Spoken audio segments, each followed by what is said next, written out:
Did you know that the day of blowing of trumpets is a very important day to Christians? And you've heard of the last trump. Paul said in 1 Corinthians 15 verse 52, in a moment, in the twinkling of an eye, at the last trump, for the trumpet shall sound, and the dead shall be raised incorruptible, and we shall be changed. He also said in 1 Thessalonians chapter 4 that for the Lord himself shall descend from heaven with a shout, with the voice of the archangel, and with the trump of God, and the dead in Christ shall rise first. Then we which are alive and remain shall be caught up together with them in the clouds to meet the Lord in the air. So what does the last trump mean? Let's investigate what God's Word says about this. For that matter, let's see what God's Word says about trumpets. There were trumpets for calling to assembly. There were trumpets sounding with God's voice. There was a frightening trumpet. There was a come meet with God trumpet. There were memorial trumpets. There were war trumpets. There were walls tumbling down trumpets. Joshua. There were Gideon trumpets. There were stop fighting trumpets. And there was announcing king trumpets. There were rejoicing trumpets. There were announcing the ark trumpets. There were rejoicing and praising God trumpets. And many more. Some say that the seventh judgment trumpet in Revelation 11:15 is the last trump that Paul was talking about. But Paul wouldn't have known of it. It was only revealed to John many years later. There was also something in the Bible called the voice of the trumpet. John heard a voice like a trumpet. The trumpet-like voice said, "Come up here." The voice with Moses was like a trumpet. The trumpet became louder and God spoke. What is the voice of the trumpet? The trumpet represents God's voice. But we are trying to find out what the last trump means. The Jubilee is defined in Leviticus chapter 25, starting in verse 8. Every 50 years is designated the year of Jubilee. It is a year of rest, a year of Sabbath. Prisoners and slaves were to be set free.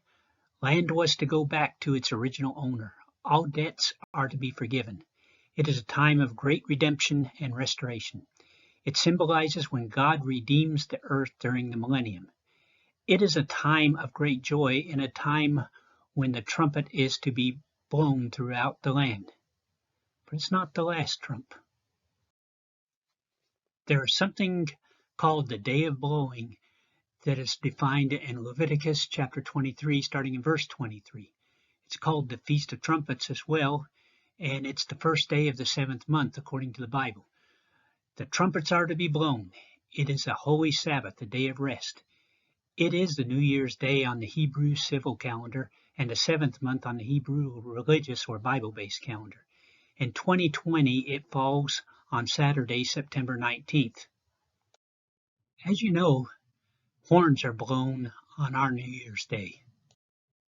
And on the Hebrew New Year's Day, a horn, which is a shofar or a ram's horn, is blown. So as you can see, highlighted in yellow on this chart is the Feast of Trumpets, or also called the Day of Blowing. It's one of the 7 feasts of God, the first one being the Passover, and it's one of the 7 high Sabbaths. What does the last trump mean? On the Day of Blowing, or the Feast of Trumpets, there are multiple blasts of the trumpet. The last blast of the trumpet is called the last trump. Remember that the trumpet of God is also considered his voice. The last trump or call of God is, "Come up hither." So why should we care about these feasts? The feasts are called my feasts by God in Leviticus chapter 23 verse 2. All these feasts contain the gospel of Jesus. The first 4 feasts were about Jesus' first coming. The last 3 feasts are prophetic of Jesus' second coming. Do you see the connection? Some of the first 4 feasts, Jesus died as the Passover lamb on Passover and was raised on the Feast of First Fruits. The Feast of Trumpets, this prophesies Jesus calling his own home, the rapture. This is also a picture of Jesus' second coming. So some final thoughts here. God gave the feasts and Sabbaths as prophecy and as pictures. They are beautiful pictures of Jesus and help us to understand God's feelings. Jesus said in John chapter 5, verse 28 and 29, "Marvel not at this, for the hour is coming in which all that are in the graves shall hear his voice, and shall come forth." Paul said, "Comfort one another with these words." So blow a horn, maybe your cars, in salute to Jesus resurrecting the dead.